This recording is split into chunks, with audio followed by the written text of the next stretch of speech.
Chapel. We are here today with Nancy Borden. She is one of the people who has, from our congregation, that has been a full-time missionary and has done part-time missionary work, kind of on the side of your teaching career. You've held many hats. And I'm really excited to have the opportunity to help you guys get to know her and her ministry a little bit better.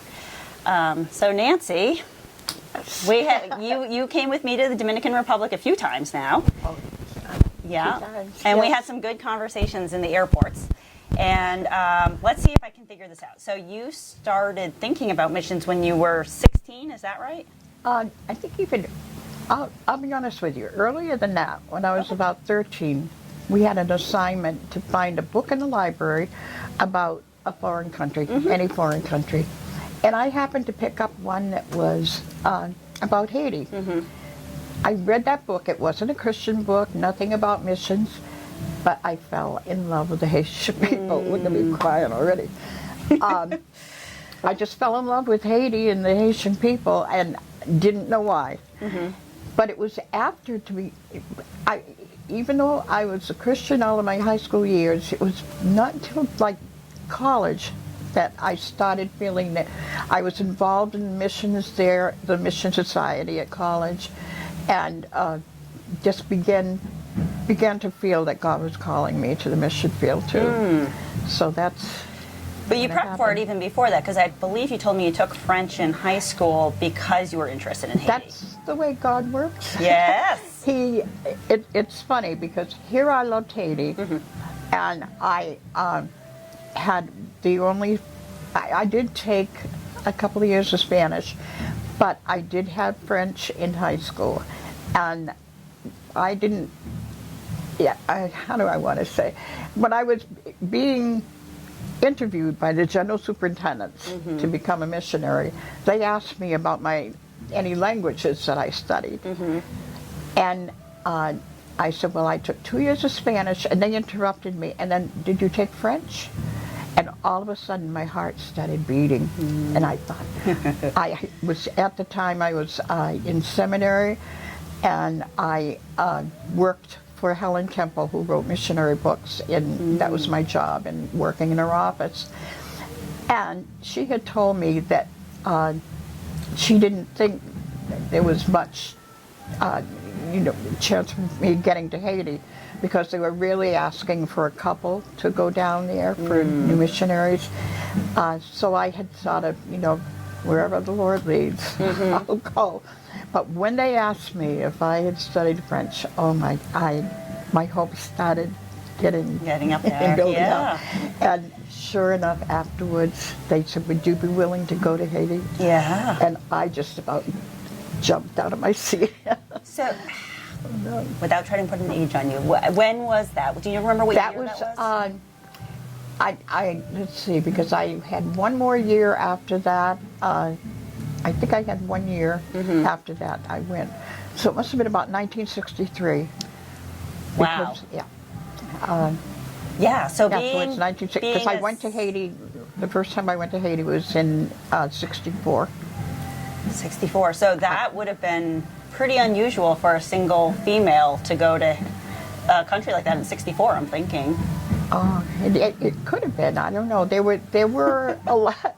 There were a lot of single missionaries around the world, because I had read a lot of, and I knew a lot about the missions and everything. But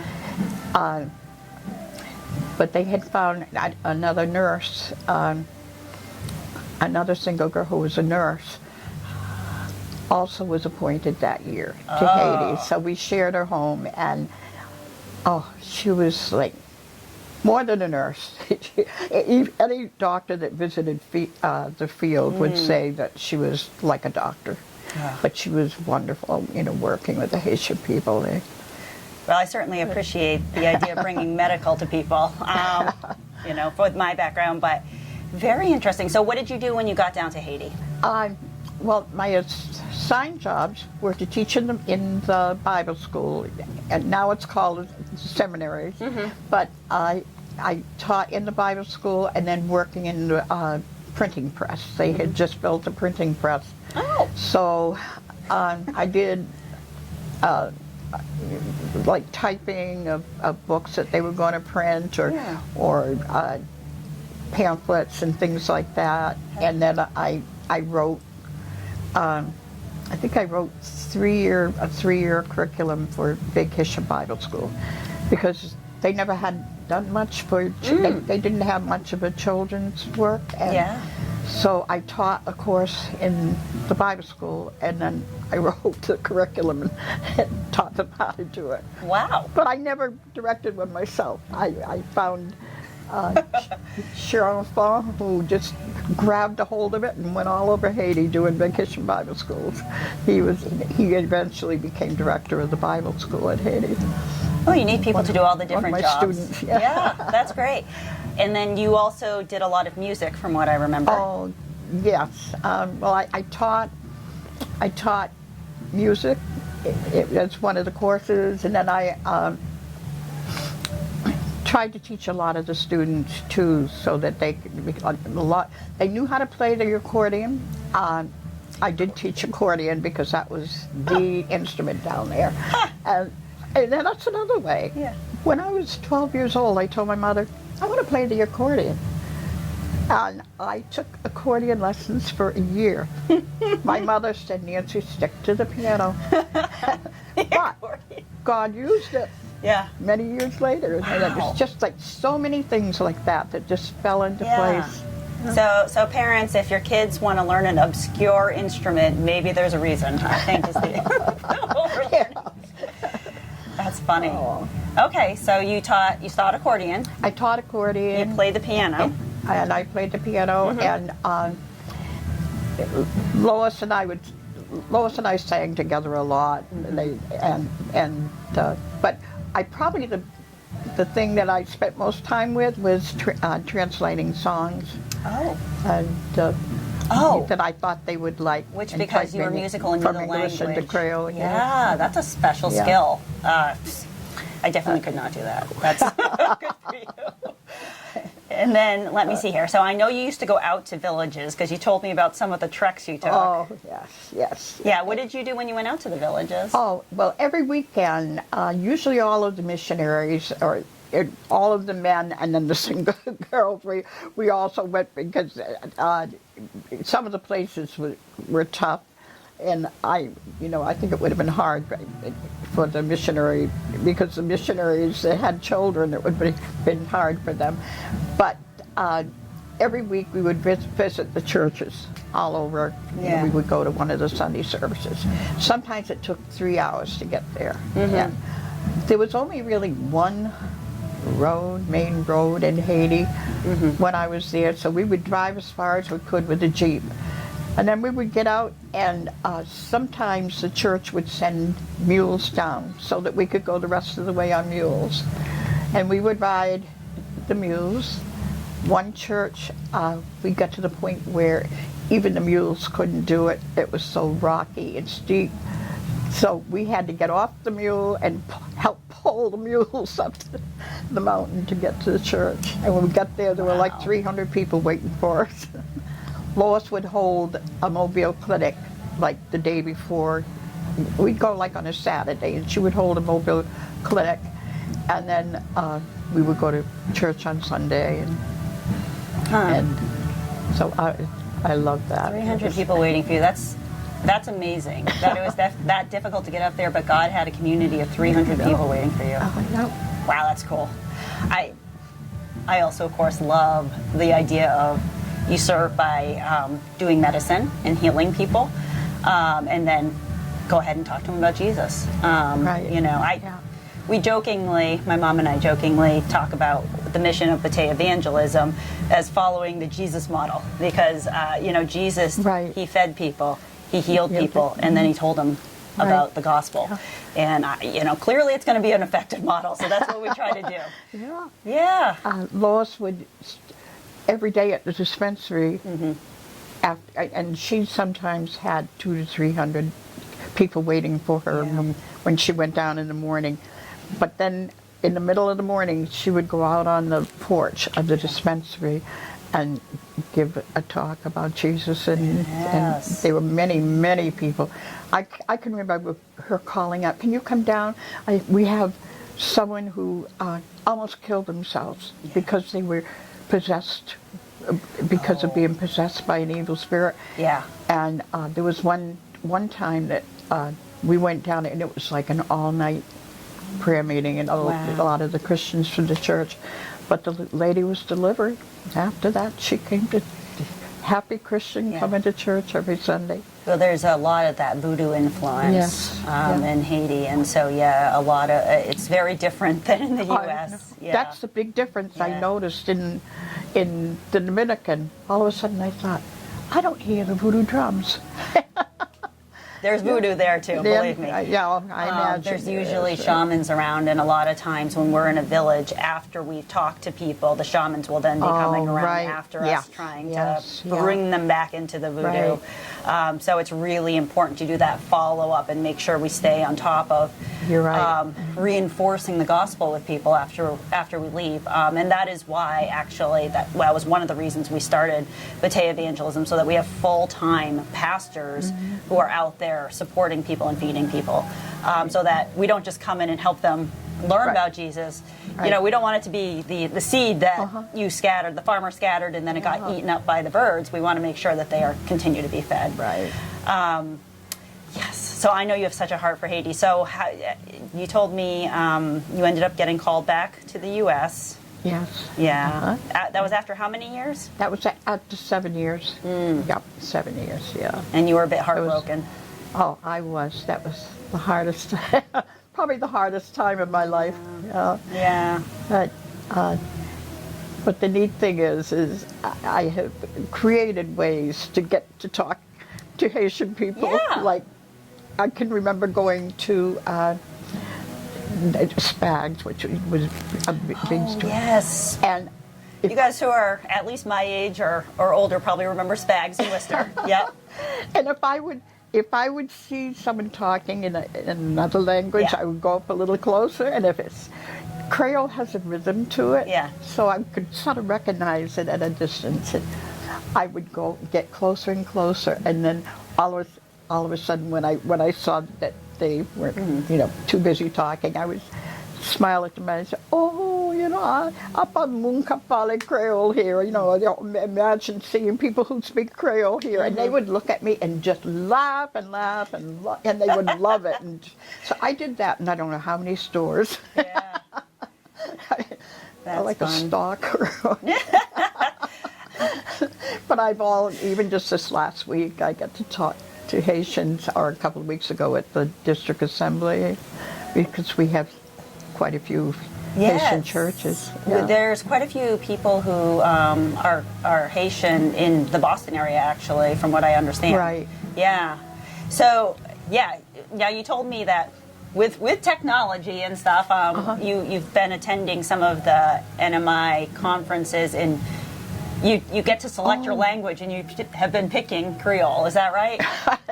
Yeah. Even on the General Assembly, on the worship team, there was a Haitian girl who sang, and at the end of the online on my phone, it told where the worship singers came from, and one of them, it was Haiti. So they gave you an opportunity to just thank the singers and I made a little note, and 10 minutes later I got a message back, and it had the same last name as the girl that sang, and but he said, "I'm Pierre Jacques," and he said, "I am the director of the Bible school in Haiti." And he says, "I recognize your name because it's on I guess they had all the names of all the directors on a stone outside, and he recognized my name. And from that time, I've been able to get for the last 2 years, been able to get like up-to-date information about, the church, the Bible school, and they did have to leave the country eventually, but they were in the States now. But so 2 years ago, that's right around the time that we went to the Dominican, that you came with us for the first time. Yeah, right. Oh, Yeah, wow. Things were kind of coming together there, huh? Interesting. Yeah. So have you so in between, so 60s, you're a full-time missionary.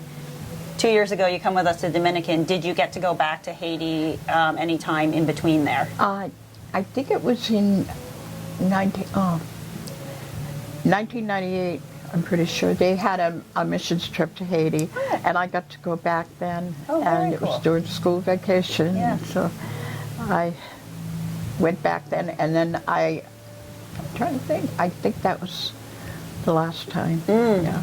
Okay. Okay, for people who don't know, the island of Hispaniola, I'm thinking of the Muppets because Muppets Treasure Island. They go to Hispaniola is the name of their ship. But anyway, the island of Hispaniola is comprised of two nations, Haiti and the Dominican Republic. Haiti has about a third of the island, I want to say, and the Dominican Republic has about 2/3. The Dominican is a lot more stable as far as the government is concerned. And so I've been going down there for 20 years, I think, bringing teams down. And we fell in love with the people. When we go out to the Batays, which are the small sugarcane villages, the main population in the Batays are actually Haitian people. It's the Haitian people that come over, and they're kind of like migrant workers in the U.S. They come and they cut cane, and so it's a tough job because you're using a machete and you're just cutting cane all day. And so when we go, we actually a lot of times are ministering to Haitian people.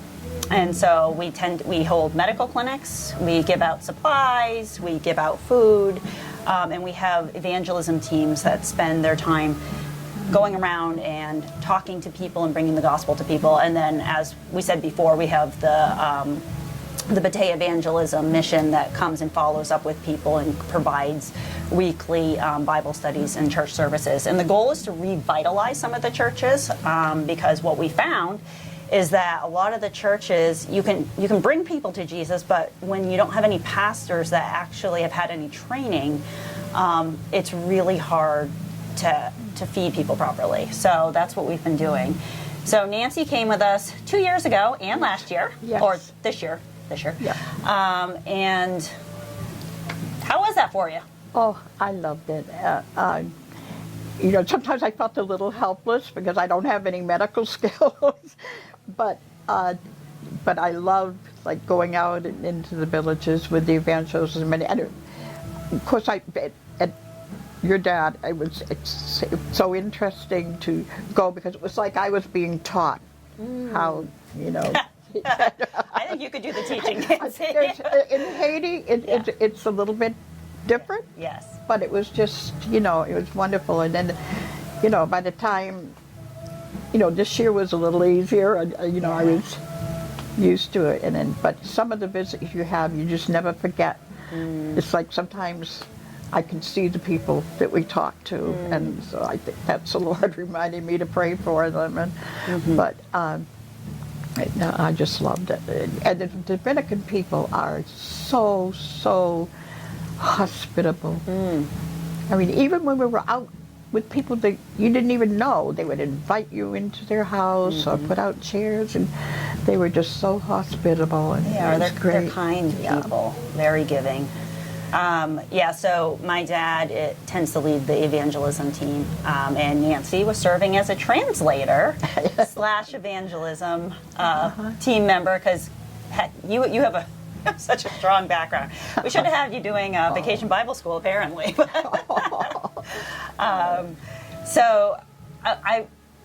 For me, one of the big things was that first day. So we get down there. For starters, our plane is late because it's always late, and we're exhausted. But Nancy's chirpy and happy as always. My teenage son was sleeping on the on the seats in the airport. Nancy's up and happy.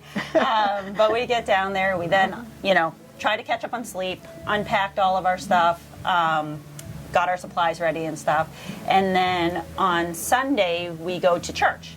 The church we were supposed to go to ended up having a case of tuberculosis, and we didn't think that was something that we wanted to expose anyone to. So we chose another church. A church was not ready for us, but that's okay.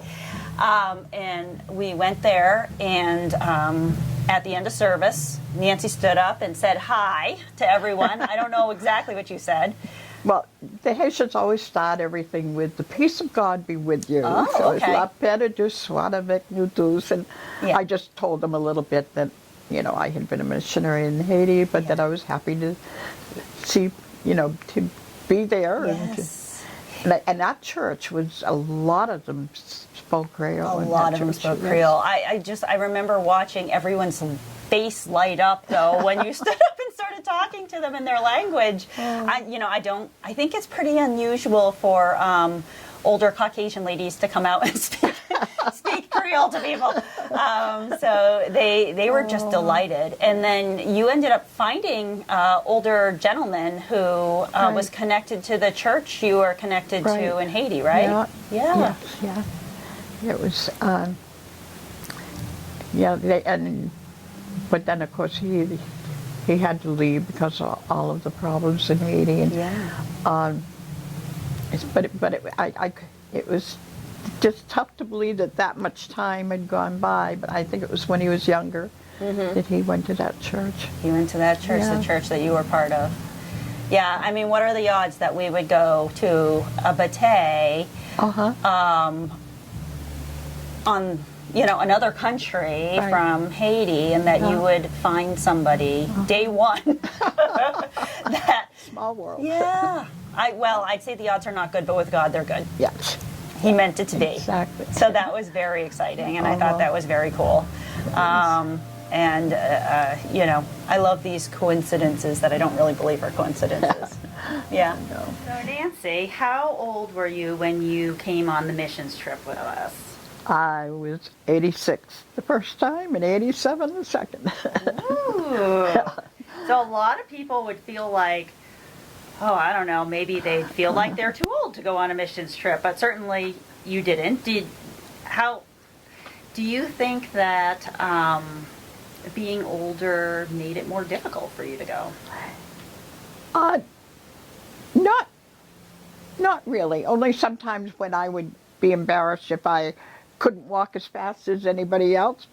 But I'll tell you, I mean, when I was down there, I never had to get off the bus by myself. I had all these big, strong arms helping me off the bus. They're so nice over there. And yes, we're not doing it anymore with jeeps and donkeys and climbing.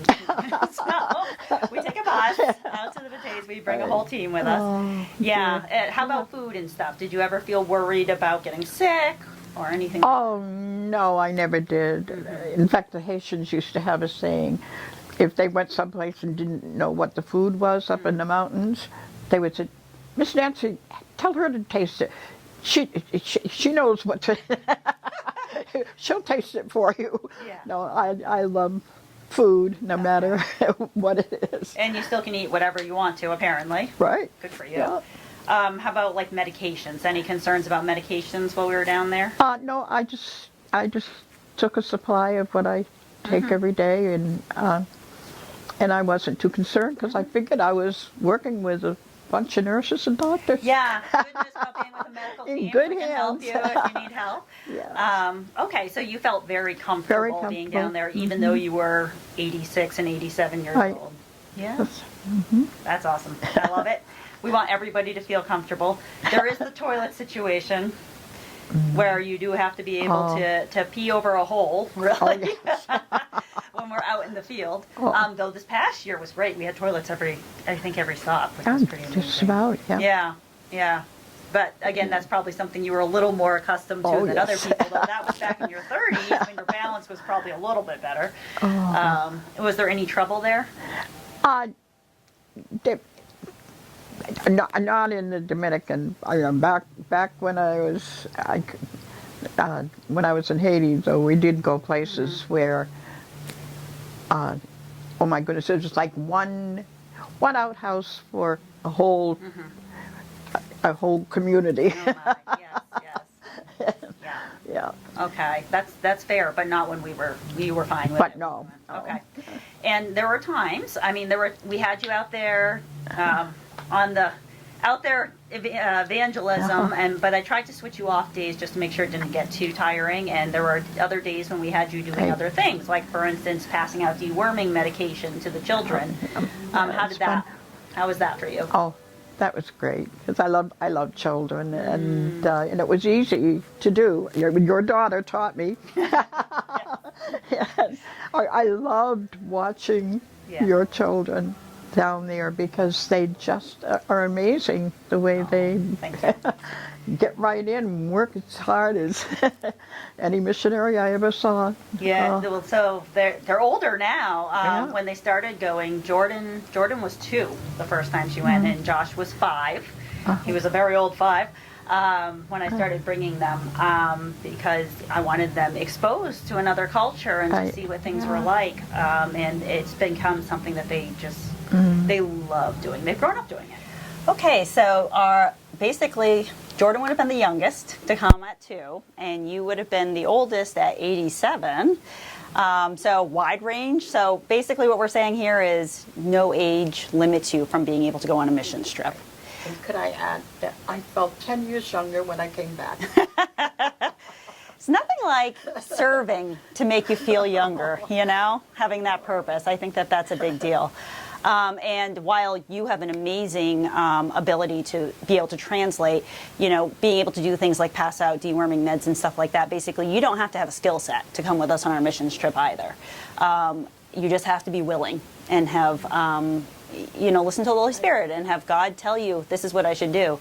I think that your story is a massive testament to the Holy Spirit working in your life, starting when you were back at 12, 13 years old, and just leading you this whole way. And, it's really nice that you got to spend so much time as a permanent missionary there, and then a little time more recently as a part-time missionary. And, God can lead you in all different ways. You've been a full-time missionary. I've served mostly as a part-time missionary, a once a week, a year kind of missionary, but with a lot of background. We do a lot in the background to get ready for the trips and everything. So it's work besides that. So there's different ways to be a missionary. And I think that, anyone can do it. You just have to have the desire to. And as a kind of a final note, you were saying before when we were talking on the side that you thought that one of the greatest things about the trip was that we had people from all different churches coming together. Yeah.